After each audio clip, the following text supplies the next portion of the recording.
ચૂકીલા કરી રહ્યા, થયો પ્રાતઃ કાળ, મહિડા મૈયારી ઘૂમી રહ્યા, ચોરું કરે રે કલોલ, જમુનાના તીરરડિયામાંના, જસોદા જગાવે માધવને, સુતા જાગો ને તાત, સૂરજ ઉગે ને પંખી સ્વર કરે, ફાટ્યો પોહ પ્રભાત, જમુનાના તીરરડિયામાંના, આળસ મરડીને કૃષ્ણ ઉઠિયા, આવ્યા રંગ મહલ, દાંતને આલો જસોદા માવડી, મારે થાય છે વાર, જમુનાના તીરરડિયામાંના, સોના જારી જમુના જલ ભરી, આવેર દાંતન સાર, દાંતને આલુ દીનાનાથને, મુખલું વારુમાલ, જમુનાના તીરરડિયામાંના, દાંતણ કરી કૃષ્ણ ઉઠિયા, દૂધ આલો જસોદા માય, કરમે દોડીને ખભે દામણું, જસોદા દોવાને જાય, જમુનાના તીરરડિયામાંના, વાછરડા વાડે ગોવાળીઓ, જસોદા દોવે છે ગાય, સોના વાડકા દૂધે ભર્યા, માહી સાકર સાર, માહી માખણ સાર, જમુનાના તીરરડિયામાંના, સોના રૂપા કેરી કાસ કે, ચૌવા ચંદન સાર, ચોટી ગોતું દીનાનાથની, વેન મોટેરી થાય, જમુનાના તીરરડિયામાંના, પૂરી તરુ મસૂરની, શીરો સુગંધીદાર, અથાણા મંગાવું વિધ વિધના, ભોજન કરો રે ભગવાન, જમુનાના તીરરડિયામાંના, તરત ના તાવ્યા દ્રુત તૈયાર છે, દહીં દૂધ માખણ સાર, કપૂરે ઉતારું હરિની આરતી, આરતી ઉતારે બ્રિજનાર, જમુનાના તીરરડિયામાંના, ભોજન કરવા કૃષ્ણ ઉઠિયા, આચમન આલો મારી માત, સોના જારી જમુના જલ ભરી, આચમન લ્યો ને દયાળ, જમુનાના તીરરડિયામાંના, ભોજન કરીને કૃષ્ણ ઉઠિયા, મુખવાસી આપો નંદજી તાત, લવિંગ સોપારીને લજી, પાન બીડા બે ચાર, જમુનાના તીરરડિયામાંના, માલને આવી મધુવનથી, લાવી ચોસર હાર, ફૂલ ભરાવું હરીને આંબોડે, મોહી ગોકુળની બ્રિજનાર, જમુનાના તીરરડિયામાંના, ચરણે મેલું તારો ચાબકો, ડગલો પેરો દીનાનાથ, ગજમે ગાલું બદામ પીસતા, શેરડી દાડમ દ્રાક્ષ, જમુનાના તીરરડિયામાંના, ચરણે મેલું તારી પાવડે, મોજા પેરો મહારાજ, હાથમાં આલુ લાલ લાકડી, ગાયો છોડો દીનાનાથ, જમુનાના તીરરડિયામાંના, જસોદાએ મહિડા વલોવિયા, આસીઓ ધારી રાત, બળભદ્ર વાછરડા બાંધશે, ગાયો છોડો મહારાજ, જમુનાના તીર રળિયામણા, ગાયો ચારવા હું તો નહીં જાઉં, ઓ જસોદાજી માત, જમુનાના જલ છે બિહામણા, સાથે મોકલો સુદામા તાત, જમુનાના તીર રળિયામણા, કદમ ચડીને ચંપલાવ્યો, પેઠા સાત પાતાળ, કૃષ્ણએ કાળી નાગનાથીઓ, ત્યારે કોણ હતું પાસ, જમુનાના તીર રળિયામણા, ગાયો ચારવા હું તો નહીં જાઉં, ઓ જસોદાજી માત, કાલિંદ્રીના જલ છે બિહામણા, સાથે મોકલો બલભદ્ર ભ્રાત, જમુનાના તીર રળિયામણા, કરથી ગોવર્ધન કરગ્રયો, ત્યારે કોણ હતું સાત, ટચલી આંગળી ઉપર રાખીયો, ત્યારે કોણ હતું પાસ, જમુનાના તીર રળિયામણા, કાલિંદ્રીમાં ચંપલાવ્યા, નાથ્યો કાળી નાગ, નાગો નાથીને તમે સાંચર્યા, તમને શું કરે સાપ, જમુનાના તીર રળિયામણા, ગોકુળ રાખ્યું રે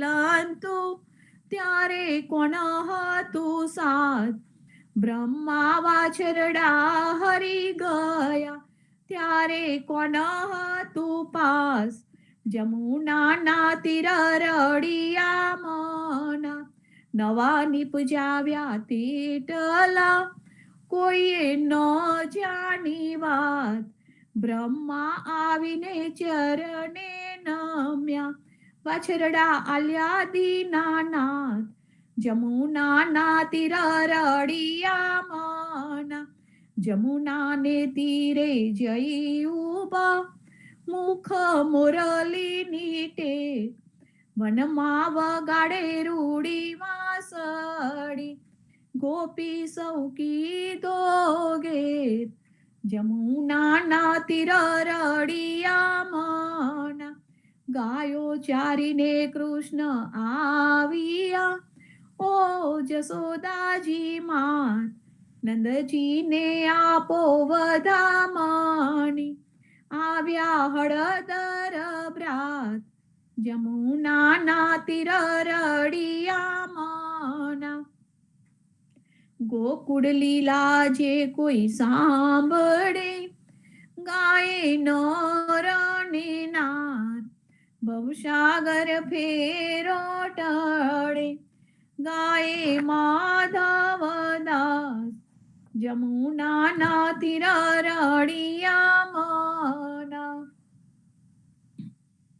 જીવનજી મહારાજ માગું શરણું તમારું, શરણું તમારું રામ, શરણું તમારું, જીવનજી મહારાજ માગું શરણું તમારું, કૃષ્ણદાસને ભક્તિ આપી, સર્વે ભક્તોની કાષ્ટી કાપી, ભુજા ગુજારનો ઉદ્ધાર કીધો, કેશવદાસને શરણે લીધો, ગુરુ સંગાતે યાત્રા મીસે, મારવાડને ઉગાર્યો, કૃષ્ણ કેશવને નિમિત્ત કરીને કાંઠો સુરત તાર્યો, પદ્મનાભ જ્ઞાનીજી દાદા, સુખદેવજી ગોપાળ, જીવનજીએ કૃપા કરીને ઉગાર્યા સૌ બાળ, રામ કબીરની દ્રઢ નૌકામાં જીવનજી બેસાડે, કૃપા કરીને કબીર કૃપાલુ બહુ સાગર ઉતારે. જીવન જીના બાલ ગોપાળો રામ કબીર ઉચ્ચારો. ભવસાગરથી તરવાનો આ સુંદર છે બહુ આરો. અનન્ય ભક્તિ નામ નિષ્ઠાને સત્સંગતિને ધારો. અવિશ્વાસને દૂષિત ભોજન સલીલ સંગને ટાળો. નિષક હોયને ભજન કરો તો નામ ફળે તત્કાળ. મુજ પાપીને શરણે લેજો એવા દીન દયાળુ. સદગુરુ જીવન છો નિજ નામ જીવન કૃષ્ણ જીવન રામ. સદગુરુ જીવન છો નિજ નામ જીવન કબીર જીવન રામ. હર મા બાપ રે કૃપા કરીને કાનમ પાલ ઉગાર્યો.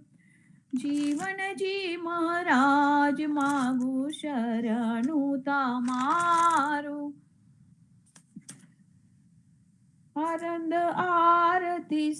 આનંદ આરતી હરખય પાર.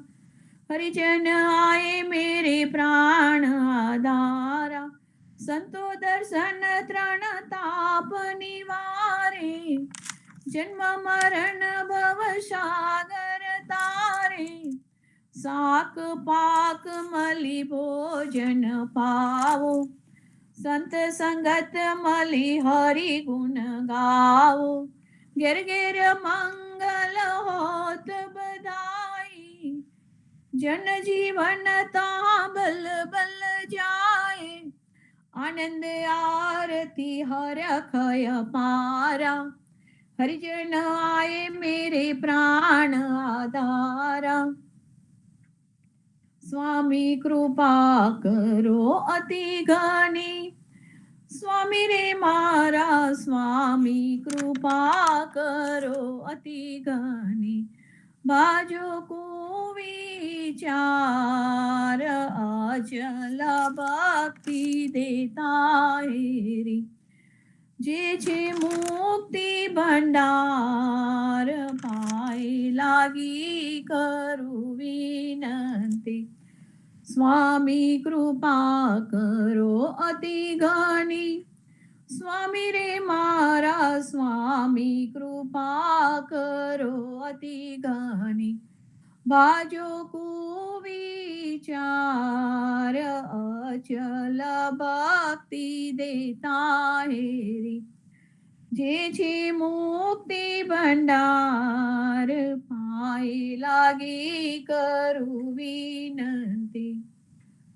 चौदिस बांधु जीवना देऊ रघुपति की आन. वाट घाट रक्षा करो. छोड़ाओ चारे खान जीवन जी. छोड़ाओ चारे खान.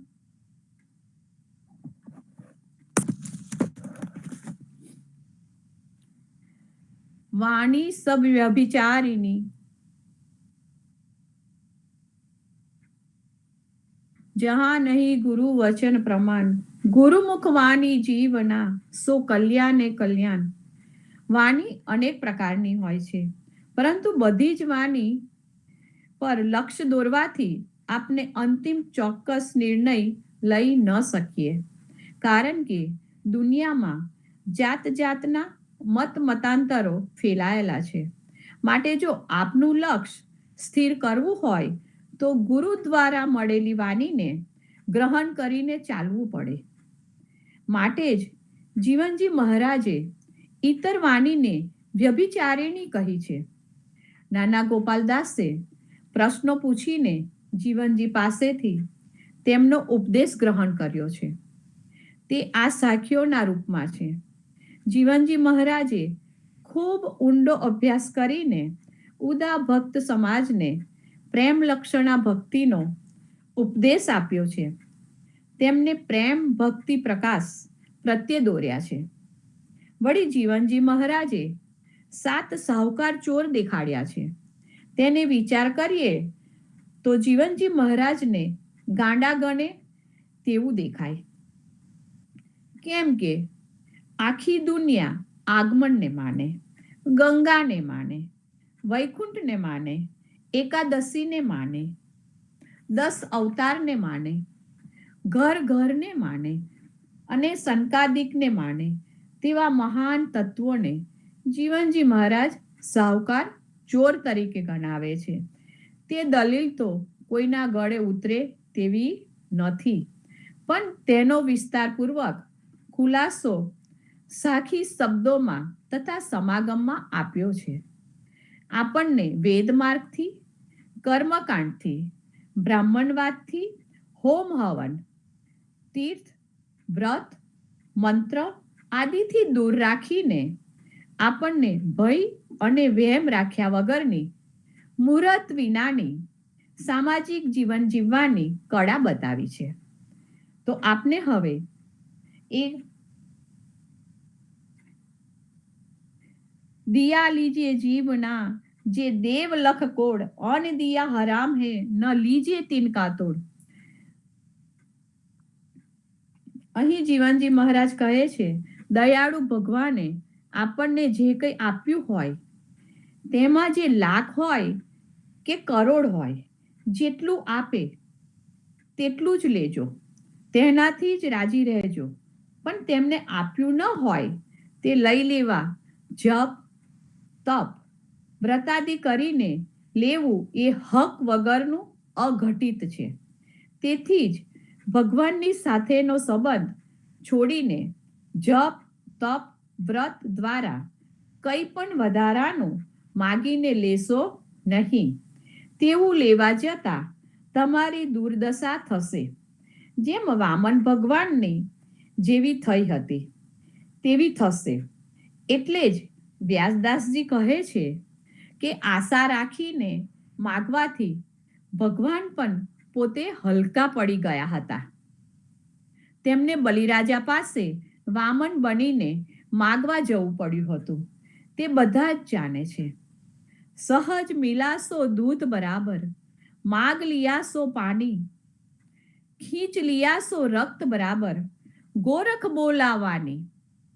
ગોરખજીએ વાણીમાં બોલીને કહ્યું કે જો અનાયાસે મળી જાય તો તે દૂધ જેવું ઉત્તમ છે અને માગીને લેવું તે પાણી જેવું સામાન્ય છે. પરંતુ જો બળજબરીથી પડાવી લે તે તો લોહી બરાબર અધમ છે. એટલે જ કહે છે, મરું પણ માગું નહીં, અપને તન કે કાજ, પરમારથ કે કારણે માગત ન આવે લાજ, માગત ન આવે લાજ, પરમારથમાં ધન આપો, ભક્તિ લાની છે શ્રેષ્ઠ, કરીને કષ્ટો કાપો. તો સંતો, જીવનજી મહારાજે આપણને ઉત્તમ વાણી, ઉત્તમ શીખ અને ઉત્તમ જીવન જીવવાની કળા બતાવી છે. એના રસ્તે આપણે આચરણમાં લઈને સમજીને આગળ ચાલવું જોઈએ. તો ભક્તો, આપણે શાંતિથી આપણું જીવન પસાર કરી શકીશું. રામ રામ કબીર. સદગુરુ શ્રી જીવનજી મહારાજ ને રામ કબીર, નામદેવ કબીર ને રામ કબીર, પદ્મનામ ભગવાન ને રામ કબીર, અદ્યારુજી મહારાજ ને રામ કબીર, સ્વામી પરિવાર ને રામ કબીર, હેત કૃપા ને રામ કબીર, સર્વે સંતો ભક્તો ને પ્રભાતના રામ કબીર. સંતો, આપને સાખી ગ્રંથમાંથી સાખી દાસ કા અંગમાં સાખી નંબર 100 અને 101 ની સાખી આજે લઈશું, જે જગદીશ મહારાજે આપણને એનો ગુજરાતીમાં ભાવાર્થ સમજાવ્યો છે. તે પહેલા આપણે સંપુટ લઈએ. રામાનંદે જે કહી સો સુનિદાસ કબીર, સો સદગુરુ કહે જીવના, ભજ સીતાપતિ રઘુવીર, જીવનજી ભજ સીતાપતિ રઘુવીર. આગળની સાખી નંબર 11. પરચા પાયા જીવના, साचा राम का नाम अजामिल गुण का तरी तू और परचा कौन काम जीवन जी तू और परचा कौन काम। સંતો, જીવનદાસજી મહારાજ આ સાખીમાં કહે છે કે પરચા પાયા જીવના સાચા રામ કા નામ, અર્થાત જીવનજી મહારાજ નું કહેવું છે કે રામ કરતા રામનું નામ જ સાચું છે, જેનો પરચો મળી ગયો છે. જેમ કે અજામિલ અને ગુનકા જેવા કેટલાય તરી ગયા, તો પછી આ બીજા બધા પરચાની હવે શી જરૂર છે? બીજી સાખીમાં પણ આ જ કહે છે કે પરચા પર બ્રહ્મ નામ કા સદગુરુ દિયા બતાઈ और परचा सब जीवना फास फूस होय जाय जीवन जी फास फूस होय જાય. જીવનદાસજી મહારાજ આ સાખીમાં એ જ કહે છે કે ભગવાનના નામનો પરચો મહિમા આપણને સદગુરુએ બતાવી દીધો છે, નામનો મહિમા. તો તે સિવાયના બીજા બધા પરચા ચમત્કાર તો ઢીલા પોચા નબળા થઈ જાય છે. સંતો, દ્રષ્ટાંત વગર સિદ્ધાંત બુદ્ધિમાં ઠસતો નથી. દ્રષ્ટાંત વગર સિદ્ધાંત બુદ્ધિમાં ઠસતો નથી. એટલે જ જીવનજી મહારાજને નામનો મહિમા સમજાવવા માટે અજામિલ અને ગુનકાનું દ્રષ્ટાંત આપ્યા છે. ભાગવતમાં અજામિલની કથા ખૂબ જાણીતી છે. આપને આ લાંબી કથામાં જવું નથી, પરંતુ અજામિલ અધમ હતો, માયામાં મળી ગયો હતો, પણ ભગવાનના નામનો આશ્રય લઈને કૃતાર્થ થયો. અજામિલના નામનો અર્થ અજા એટલે માયા અને મિલ એટલે ફસાયેલો, અર્થાત તેમાં મલિન થયેલો. આમ માયામાં ફસાયેલો જીવ તે અજામિલ. ડોંગરેજી મહારાજ તેમની ભાગવત કથામાં હંમેશા અજામિલની વાત કરતા ત્યારે કહેતા કે આપણે બધા જ અજામિલ જેવા જ છીએ, આપણે બધા અજામિલ જેવા જ છીએ. આ જીવ માયામાં ફસાયેલો છે. કેટલાકનો જીવ ભોજનની માયામાં ફસાયેલો હોય છે, તેને અથાના પાપડ વગર ચાલતું નથી. કેટલાકનું મન કામ સુખમાં ફસાયેલું હોય છે, કેટલાકનું પૈસામાં પણ માયા જ છે, મકાનમાં પણ માયા છે. કોઈ એક મકાનમાં 4-5 વર્ષ રહે પછી છોડવું ગમતું નથી. આવી તો અનેક માયા આપણી આસપાસ છે, સ્ત્રીની, પુત્રની, પુત્રના પુત્રની વગેરે વગેરે. આ જીવ માયા સાથે મળી જાય છે, તેથી જ તે દુઃખી થાય છે. જો જીવ ઈશ્વર સાથે મળી જાય તો જ સુખી થાય. સંતો, માયા જ્યાં જઈએ ત્યાં આપણી સાથે જ આવે છે. કોળસાની ખાનમાં ઉતરો અને હાથ ચોખ્ખા રહે તે અશક્ય છે. સંસારમાં માયાના સંસર્ગમાં આવવું જ પડે છે. આ સંસાર માયામય છે. સંસારમાં માયા વિના કોઈ કામ થતું નથી. તેથી સદગુરુ કહે છે કે માયાનો ઉપયોગ કરો, પણ સ્વરૂપને ન ભૂલો, માયાને આધીન ન બનો.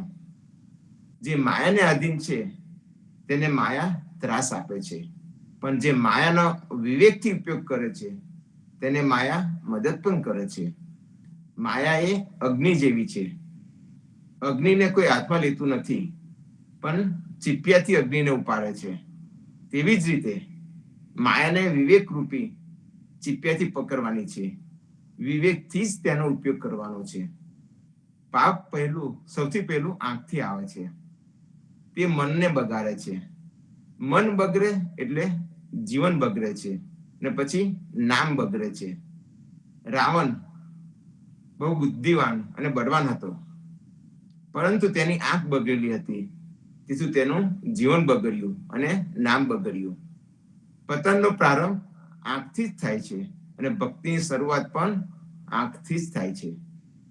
જીવનદાસજી મહારાજ અજામિલનું દ્રષ્ટાંત આપીને સમજાવે છે કે અજામિલ એક બ્રાહ્મણનો દીકરો હતો, ત્રિકાળ સંધ્યા કરતો હતો, પરંતુ એક દિવસ વેશ્યાને જોવાથી તેનું મન બગડ્યું અને તેમાં આસક્ત થઈ ગયો અને પાપાચાર કરવા લાગ્યો. સમય જતા તેને ત્યાં પુત્રનો જન્મ થયો અને તેના સાધુઓના આશીર્વાદથી તેનું નામ નારાયણ રાખ્યું છે. અજામિલને પુત્ર પ્રત્યે અતિશય પ્રેમ છે અને વારંવાર તેનું નામ નારાયણ નારાયણ કહીને બોલાવે છે. જ્યારે મૃત્યુકાળ નજીક આવ્યો હતો ને યમદૂતોને જોઈને અજામિલ ગભરાયો છે ને ગભરાટમાં પોતાના પુત્ર નારાયણમાં અતિ આસક્ત એટલે કે નારાયણ નારાયણ રોજની આદત પ્રમાણે બોલવા લાગ્યો. પરંતુ તેનો દીકરો ત્યાં આવ્યો નહીં, પણ વૈકુંઠમાંથી ભગવાનના પાસરદો તેને લેવા આવ્યા છે. આમ અજાણતા પણ તેના મુખમાંથી નામ નીકળ્યું છે. જ્ઞાન હોય કે અજ્ઞાન હોય, પણ વસ્તુ શક્તિ કામ કરે છે. અજાણતા પણ અગ્નિ પર પગ પડે તો પગ દાઝે છે, તેમ અજાણતા ભગવાનનું નામ લેવાથી પણ કલ્યાણ થાય છે. અતિ ઉતાવળમાં કોઈ ભોજન કરે તો તેને ભોજનમાં સ્વાદ આવતો નથી, પણ તે ભોજન ભૂખને તો મારે જ છે. તેમ વ્યગ્ર ચિત્તથી કરેલું ભજન પાપને તો બારે જ છે અને એકાગ્ર ચિત્તથી કરેલું જપ ભજન થી આનંદ મળે છે. પણ સાવધાન થઈ એકાગ્ર ચિત્તથી જપ કરવાનું ઉત્તમ છે. પણ શાંત મન ન હોય તે છતાં જપ કરો તો લાભ તો થાય જ છે. સંતો ઘણાને ઠોકર વાગે તો હાય હાય કરે છે, કંઈક નુકસાન થાય તો પણ હાય હાય કરે છે. પણ હાય હાયને બદલે હરિનું સ્મરણ કરો. હાયમાં થોડો ફેરફાર કરીને હરિ કહો. અનાયસે નામ સ્મરણ થશે અને હરિના નામનો જપ થશે. ભગવત ભક્તિ કરનારને આ લોકમાં અને પરલોકમાં માન મળે છે. ભગવત ભક્તિ ભગવાનના નામનો આશ્રય લેનાર અજામિલ ભગવાનના ધામમાં ગયો છે. અજામિલ તરી ગયો છે. પહેલા અજામિલના અજા શબ્દનો અર્થ માયા કરેલો છે, પણ અજામિલે હવે પ્રભુના નામનો આશ્રય કર્યો એટલે હવે અજ શબ્દનો અર્થ કર્યો છે બ્રહ્મ. અજામિલ આજે અજ એટલે કે બ્રહ્મ સાથે બ્રહ્મરૂપ થયો છે. આત્મા પરમાત્મામાં એક થયો છે. આમ પરબ્રહ્મ પરમાત્માના નામના પ્રતાપે અજામિલનો તો ઉદ્ધાર થયો, તથા પરબ્રહ્મનું ભગવત નામ લેવાથી ગુણકાનો પણ જન્મ મરણના ભવસાગરમાંથી ઉદ્ધાર થયો હતો. આમ ભગવત નામ આવું ઉદ્ધાર કરે છે, એવું શક્તિશાળી છે. તો પછી શા માટે આ જીવ બીજી નકામી ઉપાસના વગેરે આફતોમાં પડે છે? જાત જાતના વ્રત કરે, તીર્થયાત્રાઓ કરે, ઉપવાસ વગેરે કર્મકાંડની ક્રિયાઓ કરે છે. આમ કરવાથી ફક્ત પુણ્યના બળે સ્વર્ગના સુખો ભોગવીને પાછા જન્મ મરણના દુઃખોમાં જ પડવું પડે છે. પરંતુ જ્યાં ગયા પછી પાછા ફરવું ના પડે એવું પરમધામ ભગવાનના ચરણ કમળનું ધામ પામી શકતા નથી અને 84 લાખ યોનિમાં ના ચક્કરમાં ભટકવું પડે છે. માટે સંતો રાત દિવસ સદગુરુએ આપેલ ભગવત નામનું જ સ્મરણ કરો. જગદીશચંદ્ર મહારાજે બીજી સાખીમાં સંત નામદેવનું ટોડીનું કીર્તન આપીને આ સાખીને વધુ સમજાવી છે કે સદગુરુ મિલે મોહ દિયા નિજ નામ, સદગુરુ મિલે મોહે દિયા નિજ નામ, ભવસાગર બીચ પાયા મુકામ, દૂધ પિલાયો દેવલ ફિરાયો, ખાંડ દે બાબા મેરો બેલ ચલાયો, સુગી સેજ જલતે આની, સુખી સેજ જલતે આની, ગૌ જીવાઈ સબહુ જાની, रूखी रोटी विठल कैसे पावे, सारंग राम पे कोई छान छिड़ावे, जप तप तीरथ एकादशी पूजा, सदगुरु शब्दे भया मन सूजा, शिव सनकादिक पार न पावे, निगम न अगम सिख मुख गावे, भक्ति मुक्ति की जुगत बताई, नाम रूप નામો રહ્યો સમાઈ. સંત નામદેવજી આ કીર્તનમાં કહે છે કે મને સદગુરુ મળ્યા અને ભગવાનનો પોતાનું યથાર્થ નામ બતાવ્યું. અને સદગુરુ, એમના સદગુરુ હતા વિસોબા હતા. વિસોબાએ એમને ઉપદેશ આપ્યો કે જપ, તપ, તીર્થ, એકાદશી વગેરે સેવા પૂજાની ભક્તિ ઉચ્ચ કક્ષાની નથી. કેમ કે જ્યાં સુધી કોઈ પણ પ્રકારના ચમત્કારની કે ફળની અપેક્ષા રાખીએ ત્યાં સુધી તે ભક્તિ નબળી અને ઢીલી પોચી ગણાય. ભગવાનની ભક્તિ તેમના નિરાકાર એવા નામમાં રહેલી છે અને સગુણ મૂર્તિરૂપની તેમની ભક્તિમાં નિવેડો આવી જાય છે, તેનું નિવારણ આવી જાય છે. આ ભગવાન તો નિર્ગુણ અને સગુણ બંનેથી ન્યારા છે. એવા એ ભગવાન મારા સદગુરુ છે. શિવ, શંકાદિક જેવાથી પણ આ ભગવાનને ઓળખી શકાતા નથી એવું વેદ અને શાસ્ત્રો તથા શેષનાગ વગેરે કહે છે. માટે ભગવાને ભક્તિ અને મુક્તિની રીતને આ સંસારમાં ચલાવી છે. તેથી ભગવાનના નામ અને રૂપની ભક્તિને હું વળગી રહ્યો છું એવું સંત નામદેવ આ ટોડીના કીર્તનમાં કહે છે. તેથી સંતો, જીવનજી મહારાજે આપણને 4 પદાર્થમાં સંત સંગત અને નામ સ્મરણ ઉપર ખૂબ જ ભાર આપ્યો છે. તો આ કલયુગમાં નામ સ્મરણથી જ ભવસાગર પાર ઉતરશે. તો આપણે સૌ સદગુરુએ આપેલ નામ સ્મરણનું અહર્નિશ સ્મરણ કરીએ અને આત્માક્ષાર થઈએ. હવે સંપુટ લઈને આજની સાખીને આપણે વિરામ આપીશું. રામાનંદે જે કહી સો સુની દાસ કબીર, સો સદગુરુ કહે જીવના, ભજ સીતાપતિ રઘુવીર, જીવન જી સીતાપતિ રઘુવીર. રામાનંદે જે કહી સો સુની દાસ કબીર, સો સદગુરુ કહે જીવના, ભજ સીતાપતિ રઘુવીર, જીવન જી સીતાપતિ રઘુવીર. સદગુરુ શ્રી જીવનજી મહારાજ ને રામ કબીર, નામદેવ કબીર ને રામ કબીર, પદ્મનામ ભગવાન ને રામ કબીર, અત્યારુજી મહારાજ ને રામ કબીર, સ્વામી પરિવાર ને રામ કબીર, હેત કૃપા ને રામ કબીર. ભારતમાં સંધ્યાના રામ કબીર. સૌ સંતોને સાંજે પાછા સંધ્યા આરતીમાં અને સવારે પ્રભાતિયામાં પાછા મળીશું. સૌ સંતોને રામ કબીર. રામ કબીર.